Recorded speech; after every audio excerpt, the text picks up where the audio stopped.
سلام ومحبة وود لكل الناس بغض النظر عن لونك، عن دينك، عن نوعك.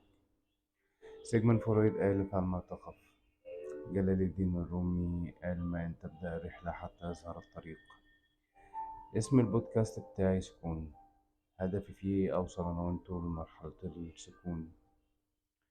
في دورة لللايف كوتش كان في دكتور علم نفس بيحاضرنا. الدكتور ده وقفني وسألني: أنت مين؟ قلت له اسم أحمد، عندي 34 سنة، شغال محاسب. رفع ايده وقفني وقال لي ده كفاية، خلينا بس نصحح شوية مفاهيم.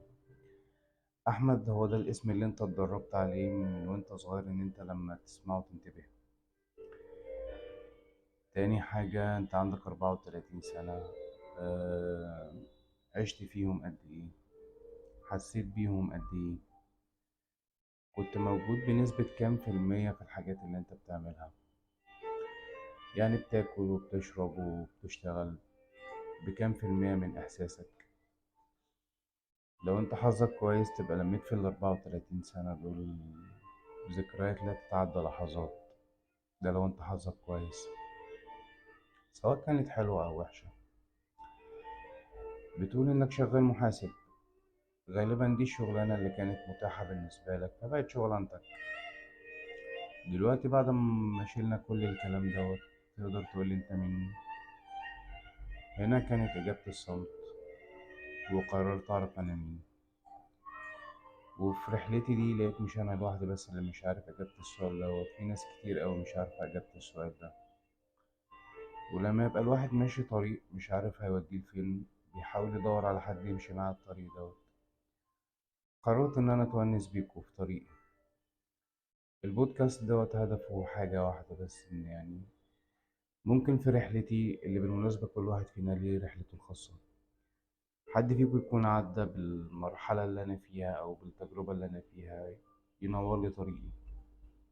أو إن حد يكون بيسمعني هو كمان عايز يعرف هو مين، أنور له حاجة. البودكاست ده مش بتاعي لوحدي، البودكاست ده بتاعنا كلنا. في صفحة للفيس باسم سكون. اللوجو بتاع الصفحة سكون، اسم الصفحة طبطبة.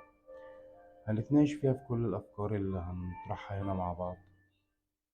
الأفكار دي هنطرحها من وجهة نظر فلسفية، من وجهة نظر روحانية، من وجهة نظر دينية.